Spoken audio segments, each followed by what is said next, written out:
एक बात बताओ, अगर किसी के सामने भैंस खड़ी करके ये पूछेंगे कि इसमें काला क्या है तो क्या कहोगे भाई? अबे भैंस पूरी खा लिए। इसमें कुछ भी अच्छा नहीं है, सब कुछ बर्बाद करने वाला है, देश को तबाह करने वाला है, इसलिए ये काला कानून है। तो ये ना पूछे कि इसमें काला क्या है, भैया पूरा ही काला है। और वैसे भी बीजेपी की और मोदी सरकार की तो सारी दाल ही काली होती है। इस आंदोलन में केवल एक जाति विशेष का ठप्पा लगाने की बार बार जो सरकार कोशिश कर रही है, वो एक जाति विशेष का आंदोलन नहीं है। जैसे पहले वो कह रही थी कि ये पंजाब के चंद लोगों का आंदोलन है, सिखों का है, और झंडा उस पर फहरा के लाल किले पे सिखों को टारगेट करने की कोशिश की। और अब पूरा पश्चिमी उत्तर प्रदेश उठ के आ गया, उत्तर प्रदेश ही आ गया, हरियाणा भी आ गया, तो अब कहने लगे ये जाटों का आंदोलन है। अबे तो कभी किसी का, ये जो ठप्पे लगा रहे हैं, नहीं, ये यहाँ पर तस्वीर का होने का मतलब ये है, ये इस देश के सभी नागरिकों का, सभी लोगों का आंदोलन है, जो संविधान के तहत उन्हें अधिकार मिले हैं उनकी रक्षा करना चाहते हैं, उन्हें बचाना चाहते हैं। और इस सरकार जो संविधान को खत्म करना चाहती है, उससे संविधान को बचाना चाहते हैं। इसका वकील साहब, आप एक सीनियर अधिवक्ता हैं, ये बताइए संसद में गूंज उठ रही है कि इसमें काला क्या है, काले कानून में? यार मुझे एक बात बताओ, अगर किसी के सामने भैंस खड़ी करके ये पूछेंगे कि इसमें काला क्या है तो क्या कहोगे भाई? अबे भैंस पूरी खा लिए। कानून से भैंस से तुलना नहीं हुई। नहीं, मैं तो कह रहा हूँ वो नहीं कर रहे, मैं तो बता रहा हूँ ना, ये काला, ये जो कानून है पूरा ही काला है। इस बात को इसी बात से समझ लेना चाहिए कि जब किसानों ने आंदोलन शुरू किया तो इसको काला कानून कहा, किसी एक क्लॉज को तो नहीं कहा, किसी एक सेक्शन को तो नहीं कहा, इस पूरे कानून को ही काला कहा। यूं कहा कि इसमें कुछ भी अच्छा नहीं है, सब कुछ बर्बाद करने वाला है, देश को तबाह करने वाला है, इसलिए ये काला कानून है। तो ये ना पूछे कि इसमें काला क्या है, भैया पूरा ही काला है। और वैसे भी बीजेपी की और मोदी सरकार की तो सारी दाल ही काली होती है। अदालत ने कमेटी क्यों गठित की? जब काला कानून था, आप भी अधिवक्ता हैं और वहाँ भी पैरवी कर रहे हैं और भी अधिवक्ता करते हैं, फिर अदालत ने टीम गठित क्यों की? नहीं, देखिए, अदालत ने जो टीम गठित की है वो टीम बड़ी अजीब है। मतलब उसको गठित करने का एक तरीका होना चाहिए। देखिए, न्याय की एक जो सबसे बड़ी एक तरीका होता है, उसमें जो लोग जिनको आप न्याय करने वाला बनाओ, या यूँ कहो कि भैया फैसला तुम्हें देना है, उसमें बिल्कुल निष्पक्ष लोग होने चाहिए। वो किसी भी एक पक्ष के मानने वाले नहीं होने चाहिए, ना इसका ना उसका।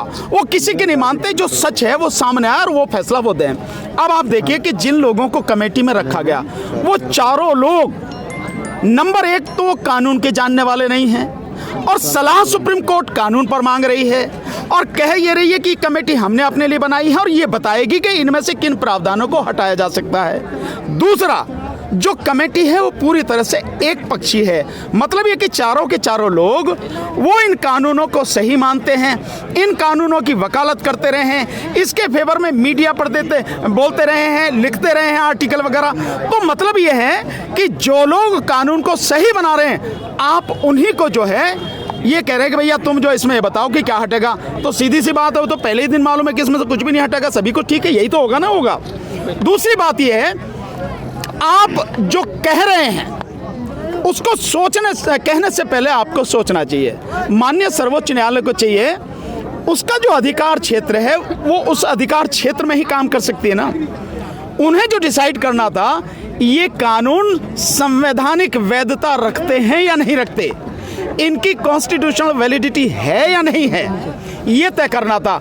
इसका मतलब ये है कि ये तय करना था क्या इन कानूनों को बनाने का अधिकार केंद्र सरकार को है या नहीं। दूसरा, क्या केंद्र सरकार ने राज्यों का अधिकार छीन के तो कानून नहीं बनाए हैं। तीसरा, क्या ये कानून देश के हित में है, ये काम करना था। और इसके लिए क्योंकि पूरा देश इससे जुड़ा हुआ है, रात दिन सुनवाई करनी थी, हर दिन कोर्ट को इस पर सुनवाई करनी थी। 10 दिन का तो कमेटी को समय दे दिया, 2 महीने की डेट लगा दी, तो समझ में आता है कि आप क्या कर रहे हो। दूसरी बात, जो आप कह रहे हो कि इसमें क्या हटाया जा सकता है, मतलब ये कि आप संशोधन की बात कर रहे हो, और संशोधन का मतलब ये है जो सरकार कह रही है वही आप बात कर रहे हो। तो सरकार और कोर्ट दोनों के शब्द अगर एक ही जैसे हों तो यही तो माना जाएगा ना कि दोनों मिले हुए हैं। ये माना जाएगा कि भैया सरकार जो चाह रही है वही ये जो कोर्ट है वो कह रही है, तो न्याय कहाँ हुआ? हो गया ना साहब, ये है स्थिति इसकी। ये माना जाए फिर तो कोर्टों के ऊपर प्रश्न चिन्ह लग गया। नहीं, प्रश्न चिन्ह तो बहुत पहले लग गया था, आप अब की बात कर रहे हो।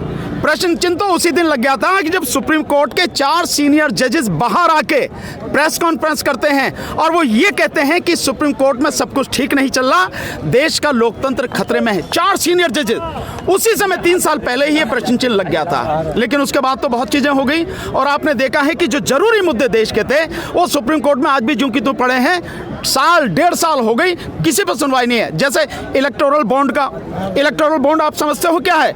इलेक्टोरल बॉन्ड वो है कि सरकार ने एक बॉन्ड जारी किए हैं, उस बॉन्ड में 1 करोड़ रुपए से कम का बॉन्ड नहीं है, अधिक से अधिक कितने का हो सकता है? वो बॉन्ड है चंदा लेने के, और चंदा उसमें यह है कि किसने दिया है, कितना दिया है, इसका कभी किसी को पता नहीं लगेगा, है नहीं है? तो उसमें हुआ क्या है, 6,500 करोड़ रुपए का चंदा आया है इलेक्टोरल बॉन्ड से और उनमें से 95% चंदा बीजेपी को गया। इसका मतलब यह हुआ कि लगभग 6,000 करोड़ रुपया बीजेपी को चंदा मिला है इलेक्शन के लिए, लेकिन किसने दिया है ये पता नहीं है। इससे संबंधित मुद्दा अभी तक पड़ा हुआ है। ये वही सरकार थी ना, भ्रष्टाचार खत्म करने की बात करी थी, लेकिन इलेक्टोरल बॉन्ड से जो भ्रष्टाचार किया है, इससे बड़ा भ्रष्टाचार और क्या होगा भी जो आप कर रहे हो। दूसरा, अगर आप देखें तो जो कश्मीर का मुद्दा है वो अभी तक भी ज्यों की त्यों पड़ा है, उस पर कोई डिसाइड नहीं हुआ। साथ में जिस तरह से जो रंजन गोगोई जाते जाते जो उसका राफेल का मामला था कैसे खत्म करके चले गए, आपको मालूम है, सबको मालूम है। तो ऐसा नहीं है कि अगर आपने फैसला नहीं किया तो लोगों को मालूम नहीं, लोगों को सच्चाई मालूम है। तो सुप्रीम कोर्ट पर आज से नहीं, सुप्रीम कोर्ट पर पिछले कम से कम 3 साल से तो लगातार सवालिया निशान खड़े हो रहे हैं और ये सुप्रीम कोर्ट को सोचना है कि जो सवालिया निशान उस पर खड़े हो रहे हैं उन्हें वो कैसे खत्म करे। लोगों को दंड देकर नहीं, उनके खिलाफ जो कंटेम्प्ट ऑफ कोर्ट लगाती है कोर्ट, वो मुकदमे चलाकर नहीं, बल्कि अपने आप में सुधार करके न्याय उसका ऐसा होना चाहिए जो न केवल किया जाए बल्कि लोगों को दिखे और लोग अपने आप कहें हाँ न्याय हुआ। पर भैया न्याय तो हुआ नहीं, और इस अन्याय का सबसे बड़ा एक बड़ा ज्वलंत उदाहरण है जो अयोध्या मामले में यानी बाबरी मस्जिद वाले में फैसला हुआ। उससे बड़ा अन्याय जो साफ दिख रहा है कहीं नहीं हुआ, जिसमें उन्होंने माना, सुप्रीम कोर्ट ने माना, न वहाँ पे मंदिर था न वहाँ पे पूजा होती थी, और सुप्रीम कोर्ट ने माना वहाँ मस्जिद थी, मस्जिद ही तोड़ी गई। फिर भी पहले सर एक मिनट, फिर भी उन्हीं को जो है वो सौंप दी गई जिनके पास कोई सबूत नहीं था। तो अन्याय जो लगातार हो रहा है, सवालिया निशान सुप्रीम कोर्ट पर खड़े हो रहे हैं। सर, अब किसान कौन सी कूटनीति को अपनाए जिसमें अधिवक्ता भी साथ है, वो कानून भी साथ आ जाए और सरकार को भी झुकना पड़े? नहीं, कूटनीति तो किसान ने अपना रखी है, पर कोई भी कूटनीति है तो वो आपको क्यों बताई जाए? भाई कूटनीति बताने की चीज थोड़ी होती है, कूटनीति तो इस्तेमाल करने की चीज हो गई। तो सरकार के साथ इस्तेमाल करो ना। किसानों की मांग थी कि बिल वापस करने की, और जो सरकार बार बार कह रही है कि विपक्ष कह रही है भी काला क्या है, और 11 दौर की वार्ता होगी, अभी तक उन्हें काले बिल की मालूम नहीं है। नहीं, मैंने बताया तो उसे कि भैंस खड़ी करके ये पूछो जो काला क्या है, सारी भैंस ही काली भाई। तो अगली क्या नीति होगी? आज चक्का जाम विफल हो या पास हो गया, जो भी रहा सरकार की नजरों में। इनके सवाल का जवाब दें। देखिए बात यह है, आज का जो चक्का जाम है 3 जगह को छोड़ के, उत्तर प्रदेश, उत्तराखंड, दिल्ली को, पूरे देश में हुआ है। और अगर आप रिपोर्ट देख रहे होंगे मीडिया पे जो आ रही हैं, उनसे साफ है कि चक्का जाम पूरी तरह से सफल है और पूरी तरह से शांतिपूर्वक तरीके से हुआ है। आगे क्या होगा ये समय समय पर आपको बताया जाता रहेगा कि हमारे कदम कौन सा होगा। इसके लिए बधाई दो यार सरकार को, नरेंद्र सिंह तोमर कोई तो काम बढ़िया कर रही है। बधाई हो साफ की जो अमेंडमेंट हम लोग कर रहे हैं, इसका मतलब ये नहीं कानून में गलती है, ये बात भी बोल रहे हैं। नहीं, क्या अमेंडमेंट क्या कर रहे हैं वो? जो अमेंडमेंट आप करने के लिए बोल रहे हैं वो कह रहे हैं हम कर रहे हैं, लेकिन कानून में कोई गलती नहीं है। देखिए मैम, अगर मैं अपने आप में कहता रहूं कि मैं सही हूं, मैं सही हूं, तो इसका तो कोई इलाज नहीं है। आप मानते रहिए आप सही हैं। बात यह होती है तरीके की, जो कानून है उस कानून को बताएं और ये फैसला उन लोगों पर छोड़ें जिन लोगों के लिए आप कानून बना रहे हैं। और वो जितने भी लोग हैं वो साफ कह रहे हैं कि कानून गलत है, हमें कानून नहीं चाहिए, इस कानून को वापस करो।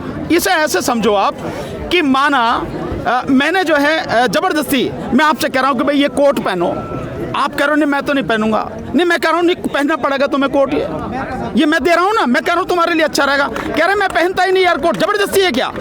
आप क्या कहोगे? आप सर एक कहावत ये यही है, कानून किसान ने मांगा नहीं, कानून के विषय में किसान से कोई चर्चा नहीं हुई, फिर भी जबरदस्ती कह रहे हैं कि आप किस कानून को, ये आपके लिए बढ़िया है, लेकिन ये नहीं बता रहे कानून क्या है। दूसरी बात, सरकार ये कह रही है, एक मिनट, सरकार ये बात कह रही है कानून इससे जो किसानों का भला होगा। बहुत सिंपल सी बात है मैम, अगर 2 गुणा 2 बताया जाए, 4 ना लिखा जाए, तो हर कोई जानता है 2 गुणा 2 का मतलब 4 है, यही है ना? अगर 4 - 2 कहा जाए तो हर कोई जान जाएगा, आगे 2 भी ना लिखा जाए, कि 4 - 2 का मतलब 2 है। जो प्रभाव है कानूनों का वो सबको नजर आ रहा है, सबको समझ में आ रहा है। मैंने बार बार बताया है, इस देश को पूरी तरह से तबाह कर देगा वो जो इसका प्रभाव कानून का होगा, और सरकार यही नहीं बता रही है। जबकि मैंने कहा सरकार का काम ये है कि सरकार लोगों को बताए। सर रास्ते में कांटे बोए जा रहे हैं और बार बार किसान उनके रास्ते में फूल बो रहे हैं, फूल कब तक बोए जाएंगे? जब तक जो है आंदोलन चलेगा हम तो फूल ही बोते रहेंगे भैया, हम तो किसान आदमी, कांटे तो बो नहीं सकते भाई, कांटे तो सरकार ही बो रही भाई।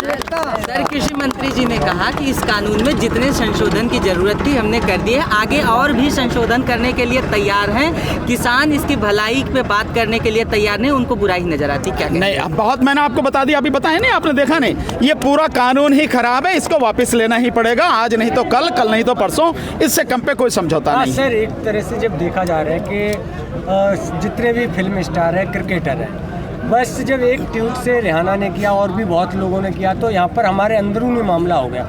जब यहाँ पर 100 से अधिक किसानों की शहादत हो जाती है, तब ये स्टार सचिन तेंदुलकर, विराट कोहली, अक्षय कुमार और ये कहाँ चले जाते हैं?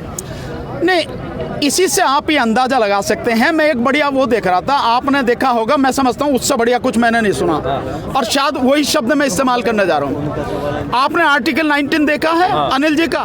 उन्होंने बहुत बढ़िया तरीके से बताया, ये सारे के सारे भांड हैं, भांड। भांड का मतलब ये होता है कि जो उनका राजा है उस राजा की प्रशंसा करना, चाहे बर्बाद हो रहा हो देश, चाहे लोग मर रहे हो, फिर भी भांड कहेगा नहीं बहुत बढ़िया हो रहा। तो ये सारे के सारे भांड हैं, ये पैसा लेके सरकार से, ये सरकार की दया पर निर्भर होके, ये कलाकार नाम की चीज नहीं है, सारे के सारे भांड हैं, और ये सरकार के सामने नाच रहे हैं। जैसे वो बंदर बंदरिया का नाच होता है ना, तो डुगडी को कोई बचाता और वो नाचते रहते हैं, ये सब ऐसे ही हैं।